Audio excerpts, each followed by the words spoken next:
You have a starting pitcher for game one. Yeah, Kodai Sengas is going to Senga. start game one. Would you expect him to go maybe 3 innings, something like that? Yeah, yeah, definitely. So, And then you'll see behind him, or do you you think it'll be Peterson? no, we'll see. We'll see how the game unfolds, and everybody should be available and ready to go. So, he's Senga, and then we'll see after that. Tony? You obviously had three pretty reasonable options. What made you land on Senga? Yeah, from the beginning, we wanted to put our guys in what we felt was the best position to have success, right? Considering where they're at physically, some of the innings, who needs the extra days, who do we want to keep on their normal routine. That was the case for Senga. We wanted to keep it as close as possible to his routine. And then with some of the other guys, like I said, because of where they at physically and who will benefit from extra days, so we decided to go with Senga and keep Senga on game one. How about games 2 and 3? I'll give you game two, Sean Manaya. And then from there, we'll see. So Sean's going to go game two. Laura? What have you heard about Jeff McNeil and in terms of his availability when the NLCS starts? Yeah, he came out good after that game last night, played second base. A few guys probably saw it. The whole game, 5 at-bats, say he felt physically really good. He's scheduled to play right field today, and then we'll see where we at. But, again, trending in the right direction, feeling good physically. 5 at-bats, 9 innings on the field. Like I say, wait till he gets through today's game, and then we'll go from there. If he's okay, do you view him having a starting role or coming off the bench? We'll see. We'll see. But if he's healthy, there's a good chance he'll be on the roster for sure, and then we'll go from there. Mike? How do you feel about playing the Dodgers? They're really good. Not a secret. That's a really good team. A lot of superstars. They're deep, and they face a lot of adversity, just like us. A lot of injuries in their pitching staff, especially, and they found a way. So we're a good team, and we'll be ready to go. But understanding that we're facing a pretty good team there. You haven't seen them since May. I mean, do you look at it as you're like a completely different team than when the last time you saw them? They got a lot of the familiar faces, lineup-wise, pretty much the same guys. And then bullpen, a lot of the same guys that we face. So, yeah, it'll be interesting because it seems like they've been using that bullpen a lot with the injuries that they're facing with their starting rotation. So, but again, they're deep, they're good, they got good players, they got a really good manager and good coaches. So it'll be fun. Tim? With Senga, during his various buildups and even when he's come back, you've been very set on the pitching him on the 6th day at the soonest. Would he be able to go on normal major league rest this now? Hopefully that's the case. Yeah. You're looking at him because it's a question of game 5, right? Right. Which I'm sure you guys Correct. looked at. Correct. Yes, and we discuss pretty much every scenario. Like if we go, who goes game 1, who games game 2, game 3, potential games 5, 6, and 7 if we need to go that route.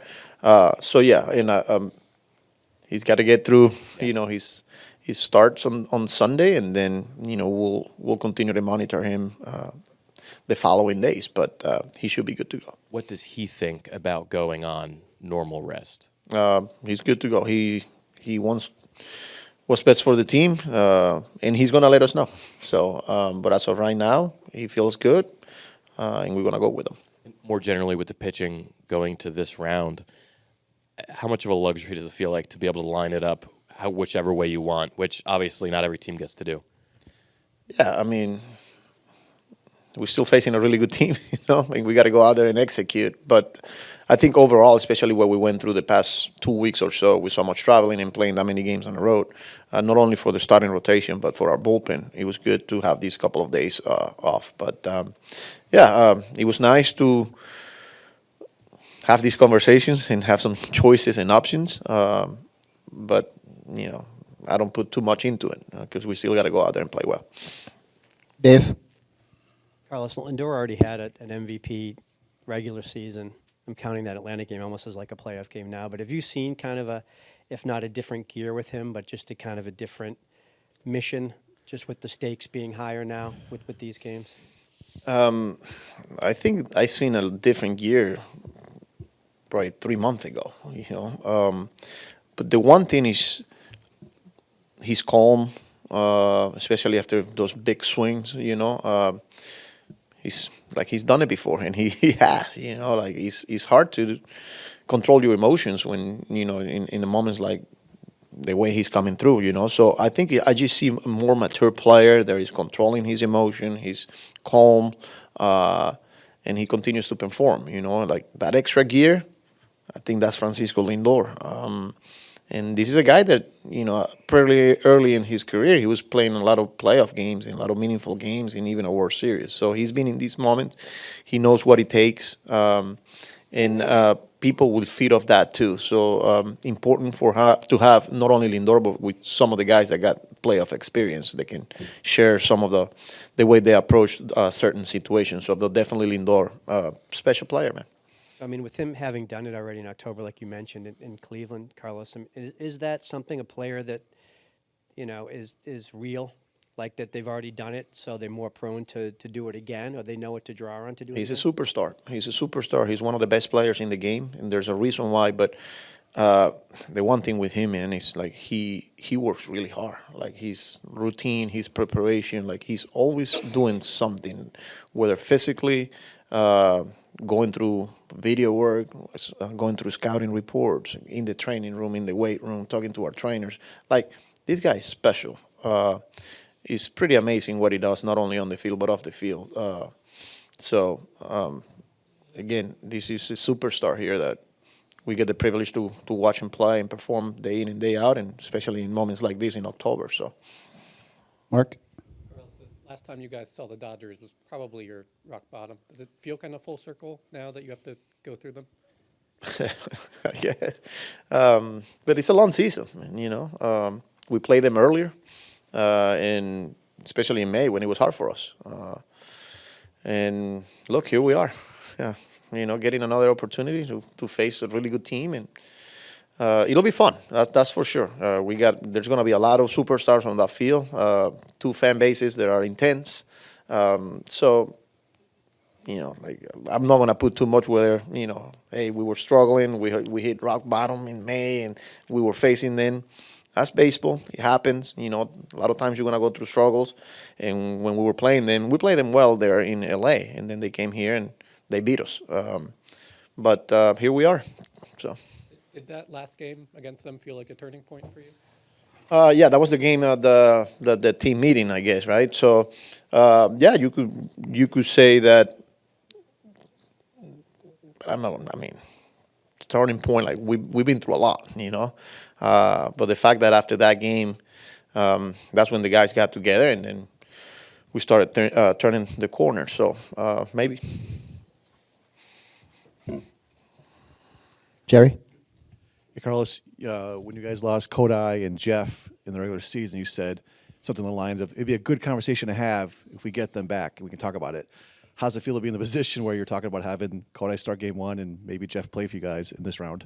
Yeah, it kind of hit me. I think it was yesterday when we were going through a lot of these conversations, and I went back to when I was saying, hopefully, when I announced that Senga was done for the regular season, and then when Jeff gets hit and we get the results, he's broken and he's done, and hopefully we're having this conversation, and here we were yesterday having those conversations. So it was a good feeling, pretty incredible. And I'm just glad that they are healthy now. Senga is already contributing the past series, and Jeff is now putting himself in a position where he could be a player for us in a pretty important series, in a pretty important part of our season. So, Tony? Two more from me. One, it sounds like Severino's going to have at least 10-ish days between starts. How do you manage that? Fine. Because if he's somebody that needs that extra day or extra rest, is Sevy, especially to where he's at with innings and the workload and all that. So we feel really good about it. So and he's good with it. And look, we'll see what happens. Separately, as you go through your game planning for the Dodgers, how do you sort of manage the fact that they have Shohei Ohtani in the middle who can hit basically anyone at any time? Don't forget Mookie and Freeman right behind him. That's what makes them really good, you know.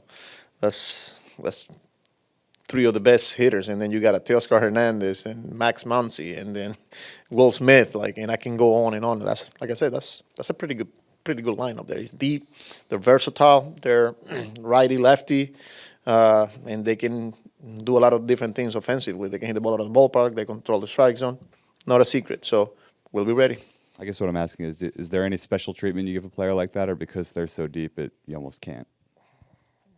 Pick your poison kind of thing, you know, because then you got a former MVP and Mookie Betts hitting right behind him, and then another MVP, former MVP, and Freddie Freeman. It goes on and on. So the game will dictate how we're going to approach certain situations and certain guys. But again, we'll be ready to go. We'll have a plan, and we got to go out there and execute, and got to go out there and compete. Laura? As a first-year manager, is there a shift personally for you in philosophy in terms of decision-making and essentially how you approach a 7-game series as opposed to a 5-game series? Yeah, I mean, once you get to this situation here when you're playing playoff games, you're going to be aggressive at times. You guys seen the way I've used Edwin Diaz in the 7th, I think it was the other day. So, yeah, it's definitely a different style as far as, how aggressive are you gonna be with some of your move? Whether it's pinch running, pinch hitting. This is a different bullpen here. You got, we haven't seen a bullpen with so many right-handed pitchers. So I have to make some adjustments here. But the game will dictate. The game will tell us, and but it's definitely a different way of going about as far as managing a game. But our preparation, our communication, and all that stays the same. And how does that weigh into the decision of whether to carry an extra pitcher or to have an extra position player? Yeah, so and those are some of the discussions that we're having because of, we're probably going to be facing a lot of their bullpen. And do we need that extra left-handed hitter? Do we need to have that versatility? Do we need to have that extra pitcher because of a 7-game set? So it's fun to have these conversations. Let's put it that way. Tim?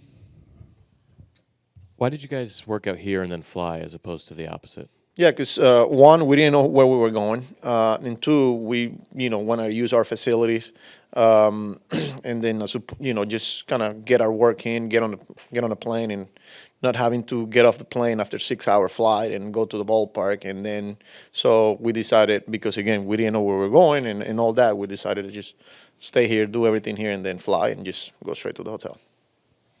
Jorge? Carlos, you mentioned all the stars the Dodgers have. Kike Hernandez becomes sort of a different player in October. When you face a guy like that who seems to step up in October, do you treat him differently than you would in the regular season? Not really. I mean, he's a really good player. He's been in this league for a long time. I know him well. I coached him in Winter Bowl back in the day in Puerto Rico, and then I saw him in playoff when he was with Boston. And he seems like he's built for this moment. So, and that's what.